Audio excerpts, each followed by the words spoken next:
અમદાવાદના વસ્ત્રાલમાં સોસાયટીની બાજુમાં શાક માર્કેટ બનતી હોવાથી સ્થાનિકોએ પોતાનો વિરોધ નોંધાવવાની શરૂઆત કરી છે। રાત્રિ દરમિયાન જે ત્યાંના સ્થાનિકો હતા તેમના દ્વારા સ્થાનિક ધારાસભ્યને રજૂઆત કરવા માટે રાત્રે 11 વાગ્યાની આસપાસ મોટી સંખ્યામાં સ્થાનિકો છે તે ધારાસભ્યના નિવાસસ્થાને પહોંચ્યા હતા।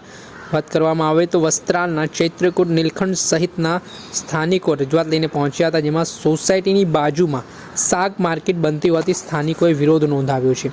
કાઉન્સિલરોએ સ્થાનિકને રજૂઆત ન સાંભળતા લોકો ધારાસભ્યના ઘરે પહોંચ્યા હોવાની વિગતો સામે આવી રહી છે, જેમાં 7 મહિનાથી અધિકારીઓ અને કાઉન્સિલરોને આ બાબતે રજૂઆત કરવામાં આવી છે। ત્યાંના લોકોનું કહેવું છે કે અહીંયા શાક માર્કેટ ન બનવું જોઈએ, જેના કારણે અસામાજિક પ્રવૃત્તિ વધી શકે છે। શાક માર્કેટ બનવાથી બહારથી આવતા જે ટ્રકો હોય, વાહનો હોય, તેના કારણે આ વિસ્તારમાં દૂષણ પણ ફેલાઈ શકે છે, જેને લઈને ત્યાંના લોકો દ્વારા વિરોધ નોંધવામાં આવી રહ્યો હતો અને કોઈ નિકાલ ન આવતા સ્થાનિકો એમએલએના ઘરે પહોંચ્યા હતા, જ્યાં કાઉન્સિલર અનિરુદ્ધસિંહ ઝાલા અને પરેશ પટેલે સરખો જવાબ ન આપ્યા હોવાના પણ આરોપો સ્થાનિકો લગાવી રહ્યા છે અને સાથે ધારાસભ્યએ રજૂઆત સાંભળી તેનું નિરાકરણ લાવવા માટે પણ બાંહેધરી આપી હોવાની વિગતો કહેવાઈ રહી છે। ત્યારે આ મામલે શું કહી રહ્યા છે સ્થાનિક હસમુખ પટેલ, શું તેમના આરોપો કાઉન્સિલર સામે છે અને ધારાસભ્ય સાથે જ્યારે તેમની વાત થઈ તો તેમને શું આશ્વાસન મળ્યું છે તે સાંભળી લો। અધિકારીઓને તો જવાબ આપેલો તો 7મા મહિનામાં અમે શું રજૂઆત છે? પહેલા અમારે શાક માર્કેટ અમારી બાજુમાં બને છે 3 સોસાયટીના વચ્ચે, એટલે નુકસાન પેદા થાય એવું હતું, એટલે અમારો ખ્યાલ આવ્યો કે અહીંયા શાક માર્કેટ બને છે, એટલે અમને ખબર પડી એટલે અમે કમિશનરના, ડેપ્યુટી કમિશનર અને કોર્પોરેટરને અરજી કરેલી હતી 7મા મહિનામાં।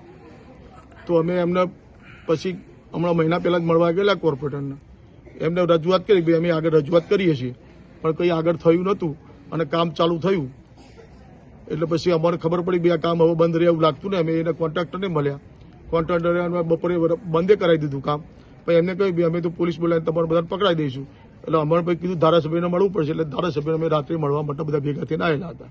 આટલી રાતે આવવાનું કારણ ટોળા સાથે અને કયા કાઉન્સિલરની રજૂઆત હતી અને ધારાસભ્યને આની પહેલા રજૂઆત કરી ખરી ને કેટલી અરજીઓ કરેલી છે?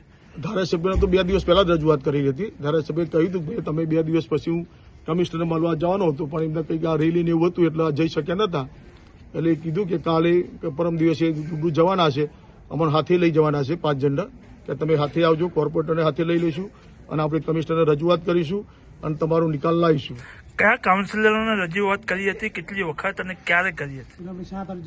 અમે અનિરુદ્ધસિંહભાઈને રજૂઆત કરી હતી, પરેશભાઈને રજૂઆત કરેલી હતી, ટેલિફોનથી વાત કરેલી હતી, પણ એમને અમને સંતોષકારક જવાબ નતો આપ્યો। કેટલા ટાઈમ પહેલા રજૂઆત? પ્રજાપતિ આપણે ગીતાબેન પ્રજાપતિ રજૂ એમને અમારો કમ્પ્લેટ સાહેબ જોડે મુલાકાત એમને કરાવી હતી અને અમારી શેર સુધી અમારી સાથે જ રહેલા છે।